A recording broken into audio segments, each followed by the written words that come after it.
Donc, cette petite simulation. Donc, comme j'ai dit, c'est une bonne simulation pour se préparer à l'examen final.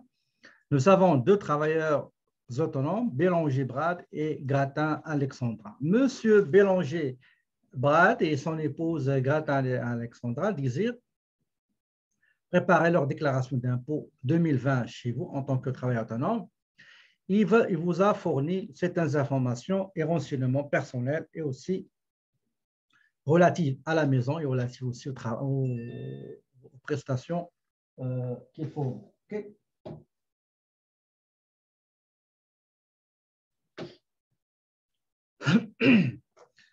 Donc, lui, qu'est-ce qu'il fait? C'est un travailleur autonome qui fournit des prestations de déneigement et de paysage. Il a une grande auto pour réaliser ses activités.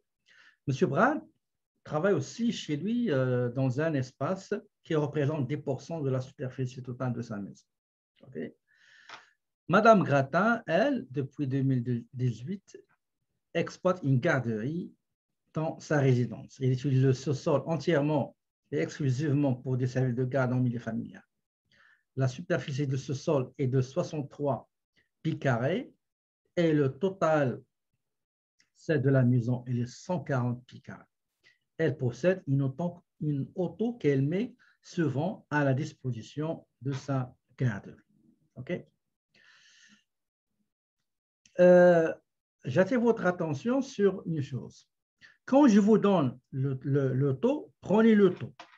D'accord? Parce qu'il y a des gens, qu'est-ce qu'ils vont faire? Ben, ils vont prendre 10% de 140 pieds carrés. D'accord?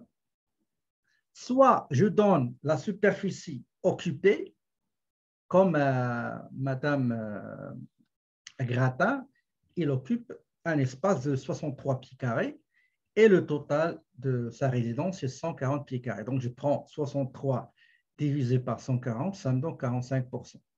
Mais si je vous donne un pourcentage, prenez uniquement le pourcentage. C'est-à-dire que j'ai déjà pris la superficie occupée, d'accord, divisé par la superficie totale et ça a donné un pourcentage qu'il faut utiliser. Nous avons quelques informations personnelles, donc nom, date de naissance, numéro d'assurance sociale, adresse, etc. Donc, citoyen canadien, activité, donc déneigement, etc. Garderie milieu familial. Le nom de l'entreprise du mari, c'est Brad Bélanger et de l'époux, c'est la Planète des petits amis. Entreprise individuelle. Dans l'examen, je ne vais pas vous donner est-ce que c'est enregistré ou non, c'est à vous de le deviner. Code d'activité. Dans l'examen, je ne donne pas les codes d'activité. C'est à vous de les chercher. OK? Utilisation du portable.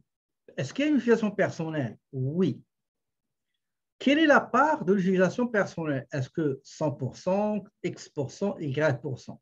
Pour Brad, le portable, 50%, c'est une utilisation pour ses besoins personnels et le reste, c'est professionnel pour ses activités. Donc, c'est 50%, 50 personnel, 50 affaires. Pour Madame Gratin, l'utilisation personnelle de téléphone, c'est 40%. Ça veut dire que 60%, c'est utilisation professionnelle dans le cadre de ses activités de sa garderie en milieu familial. Maintenant, pour l'auto, est-ce qu'ils ont une auto personnelle? Oui. Deuxième question, quelle est la part personnelle dans les dépenses déboursées pour l'auto? Pour Brad, 0 personnel, 100% dédié à 100% pour affaires. Donc, toutes les dépenses relatives à l'auto vont être prises à 100%. Par contre, la partie personnelle concernant l'auto chez sa femme, c'est 65%. Ça veut dire 65% par personnel, utilisation personnelle de l'auto, et 35% utilisation professionnelle de l'auto. Est-ce qu'ils utilisent la maison comme bureau à domicile? Oui. Les frais médicaux en 2020 et la cotisation qu'ils ont payée pour 2019. Donc, nous avons une liste des recettes et dépenses de la garderie.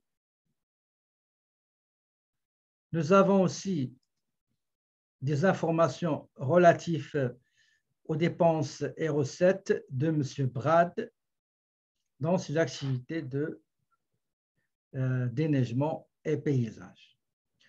Qu'est-ce qu'on va faire?